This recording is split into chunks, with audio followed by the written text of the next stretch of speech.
Hi guys, it's Benjamin here. Today I'm going to talk a little bit about Silvio Berlusconi, who passed away a few days ago.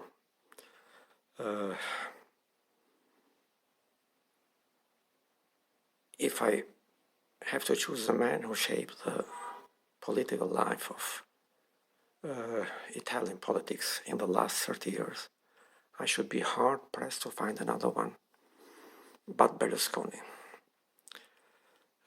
Before I talk him as a politician, a little bit of information about who was Silvio Berlusconi. Silvio Berlusconi was born in Milan in 1936. He studied law. Even though he graduated as a lawyer, he never practiced it. So, in 1963, he founded a building company called Edil Nord, and he wasn't afraid to, or shy to change businesses when he saw the opportunity. So, in 1975, he entered another kind of business, completely different from building, the financial business, and created his financial service company called Fininvest. In the late 70s, he entered the media business by buying a few half-failed private channels for little money. In the 1980s, the Italian government changed the law because till then only the channels being owned by the state, RAI here in Italy, could broadcast nationally, and gave the opportunity to the private actors to broadcast nationally. Berlusconi was quick to take advantage of this law and turned his own local private companies nationwide companies. He was very good at inventing new kind of programs that draw new audience, draw new income from advertising, and increasing his share on the media market when he had a very weak state-run company called RAI in Italy, at RAI expenses. In the 1990, the Berlin Wall was crumbled, and suddenly the Iron Curtain, who divided the European continent from the end of the World War II till 90, it's gone away. And a new geopolitical map was drawn in Europe. All the Eastern countries ran and embrace the path towards the democracy, towards the prosperity, and the free market concept of the economy. Here in Italy, it was a turmoil, political turmoil, because the coalition of the parties that has ruled Italy from 1945, end of the World War II, till 1990, was heavily involved in scandals, financial scandals and kickbacks that brought the government down, and all these parties eventually melt away as the snow in the summer heat, by creating a sort of political vacuum here in Italy. And Berlusconi saw this opportunity, this political vacuum, and threw himself in the political fray in 1993. He was quick in 1994 to form his own party, political party. As the core founding members were his managers from Mediaset, Fininvest, and his close friends. And his party was run under the principles of the free market, against the communism. I don't know, it sounded a little bit strange to me, because communism just crumbled and went away in Europe at the time. But anyway, he put himself on his stance and political freedom. He was surprisingly successful, and in 1994, against the odds, he won the election and was chosen for the first time as Italian Prime Minister. He's been on and off Italian Prime Minister from 1994 till 2011. As a businessman, I expected that he chose a pro-business platform to run his policies. But to my surprise, he did just quite little business-friendly politics here in Italy during his political tenure. And that surprised me a lot. As a private citizen, I was a little bit intrigued why a man who had anything, had power, had fame, had anything going his way, should handle the dirty camp of the politics. I was a little bit puzzled why I should do that. And I tried to figure out why he did it. By seeing his political action while he was governing Italy.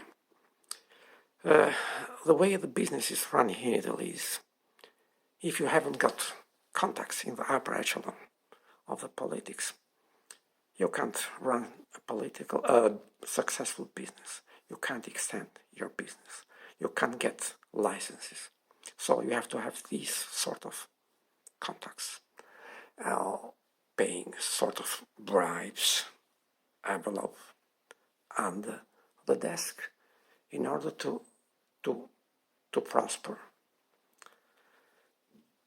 And it was a middleman, sort of politician that used to have his own cut, exactly like a mafia world, and give the most important, consistent part, after taking his own part, to the politician in the upper echelon. And Berlusconi thought, why should I pay the middleman by becoming a politician? I don't need the middleman. I don't need to pay anybody. And he figured out another thing that he could achieve through the politics. Politicians to draw and pass legislation, laws.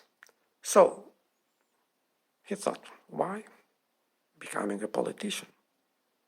I can do friendly laws for my business. So help expand my business. And the opposition, during the years Berlusconi was on power, figured it out, because he actually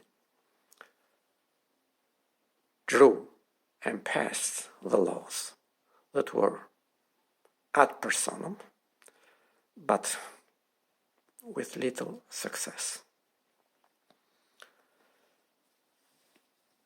Even though being involved in politics, Berlusconi had always a black cloud overhead, because there were strong rumors here in Italy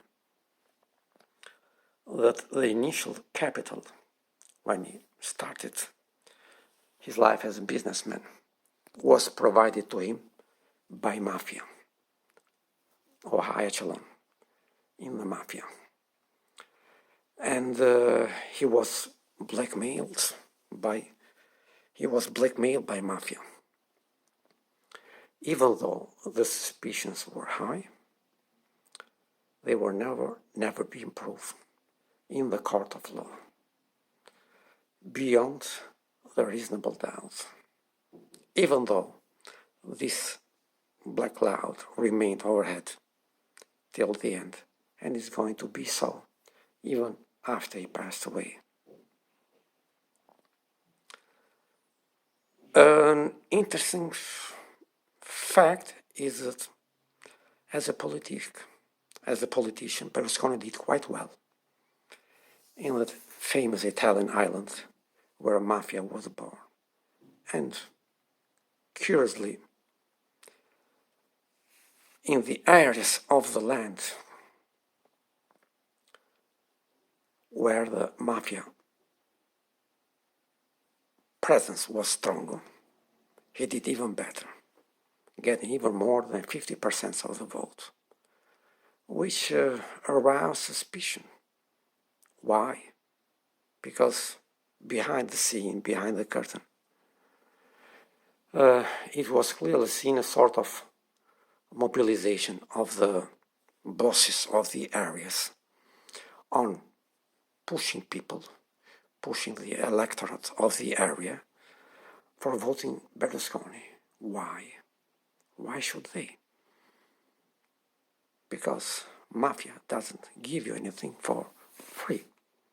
So what do they get, or what they used to get in return? But these are rumors. Never and nothing has been proven in the court of law. So let's treat them as speculation. As a politician, Berlusconi was a sort of cartoonish character. He possibly made a lot of damage and reinforced the stereotype of Italian kind of person that exists abroad, as funny to talk, funny to speak, but not quite serious to talk, serious business. And from this point of view, he did a lot of damage. I do remember, I do recall some I don't know, peculiar or particular examples of his behavior on the international stage. During a G7 meeting, where the host was England, they were doing this photo all together, the heads of states and prime ministers of 7 G countries, together with the late Queen. And while they were doing these photo ops, from the back row, where Berlusconi was, started to shout, I don't know why, "Oh, Obama, Obama, Obama." And you had to see the horror in the eyes of the Queen. She was amazed, what's going on? And turned the head backwards to see where the voice was coming from. Quite funny. Possibly, if you find the video clip on YouTube, has no price. he used to do this thing. Another funny thing that I do remember him as a politician. It was the G7 in Germany this time, and he was supposed to have a official photo with Angela Merkel, the German chancellor, in that case. And while Angela Merkel was waiting to have the photo with Berlusconi, Berlusconi was on the phone. Whom is talking to the phone? The aides of Berlusconi were making him sign that please come because the German chancellor wants to have the picture with you. And you know the Germans got the tight schedule. Possibly she had 2 minutes to dedicate to Berlusconi and then to other leaders to have that photo up. And Berlusconi ignored, turned the back like a child and kept talking. They insisted. The German aides came as well to let him know that it was the time up for him to have the picture with Merkel. But he ignored. And later, we discovered whom he's talking to the Turkish president, Erdogan, because he was trying to mediate a crisis at the time. I don't know. It was the Syrian crisis. I don't know. Possibly the Libyan crisis. I don't know. I'm speculating now. But he was at the time where he was supposed to have the picture with Merkel, negotiating with Erdogan for the Libyan crisis. Quite funny.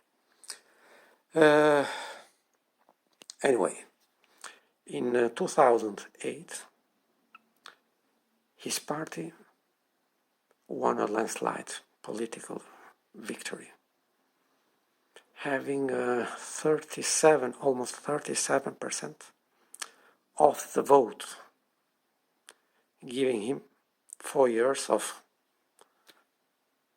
powerful government to do important changes, because Italian politics and Italian economics needed them badly.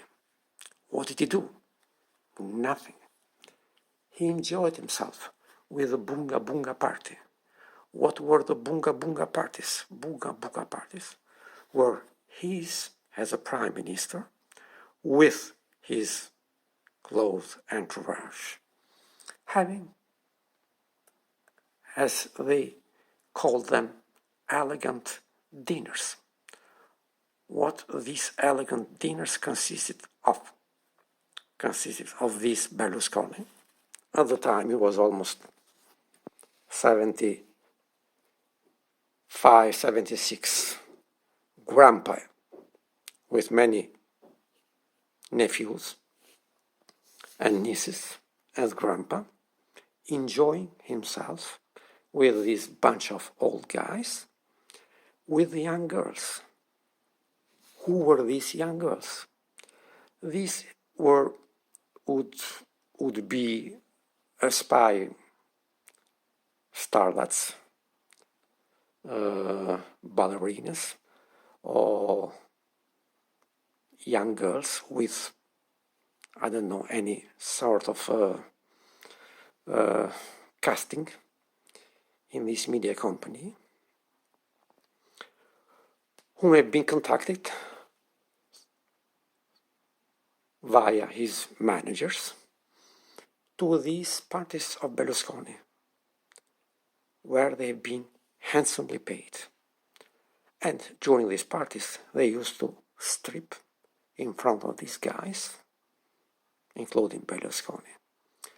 And happens that one of these strippers has been arrested for a felony in Milan. What did Berlusconi do? He knew from his aides that one of his strippers has been arrested in Milan, And he didn't hesitate, got the phone, and called the Milan police commissioner that, unfortunately, the niece of Egyptian President Mubarak has been arrested. So he's been contacted by Mubarak to do him a favor and to free her. So can you imagine? An Italian prime minister calls in the middle of the night police commissioner to free a person because it is the niece of Hosni Mubarak, Egyptian president. Unbelievable, but true. And many, many cases similar to this. It is a long, long story.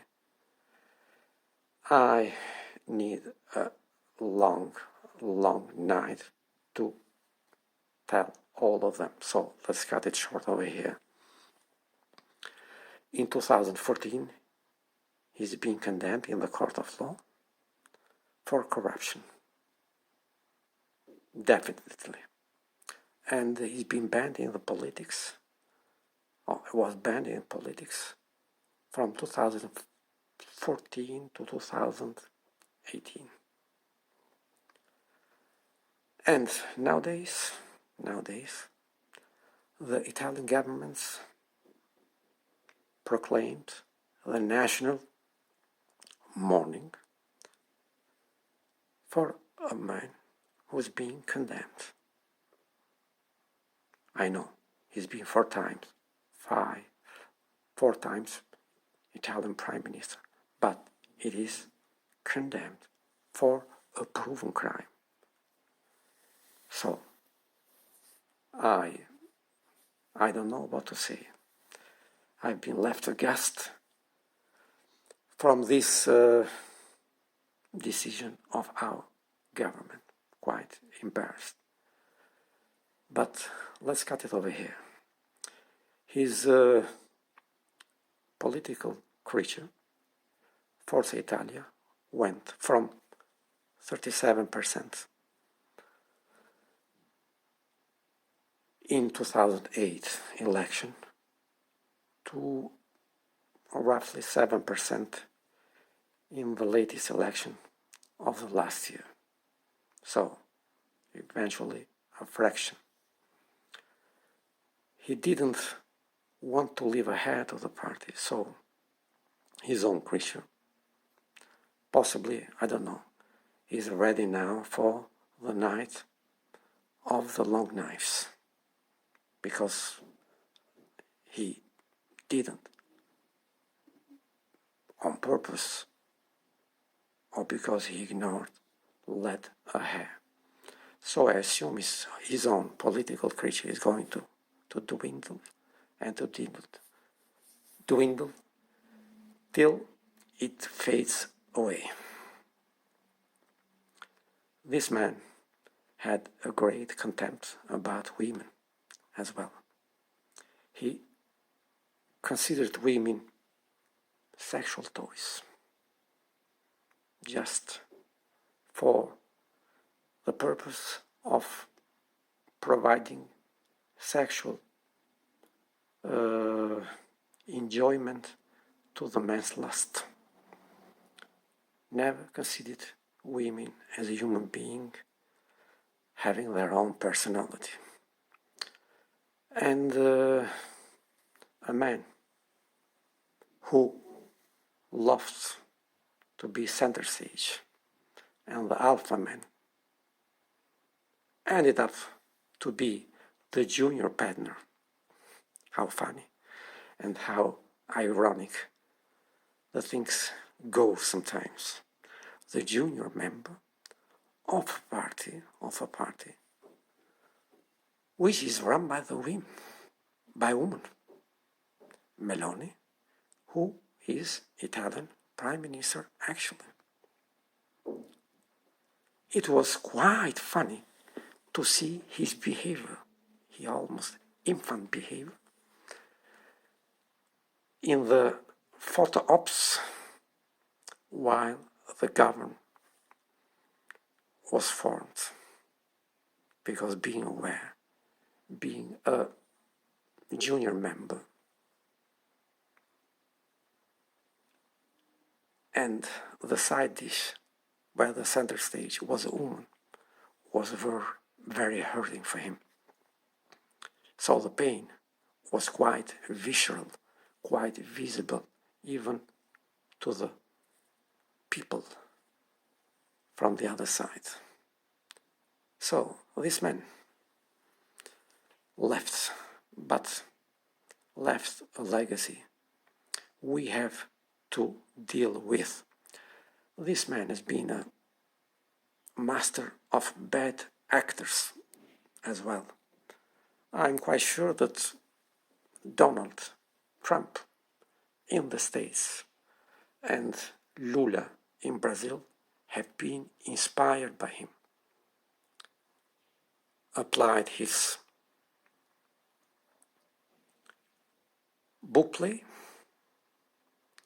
how to enter the politics, how to use politics for personal benefits, for personal enrichment, for personal enjoyment, for personal ego, and unluckily, for the United States and Brazil, the things are not settled yet, because Donald Trump is back actively choosing to be the next president of the States. He's got his own legal issues, as Berlusconi did have many times in his own life. And unluckily, he shows to the bad actors there's a way that they can find a path in the democracy system that you can use and abuse. Thank you and have a nice day. Bye. See you in the next video.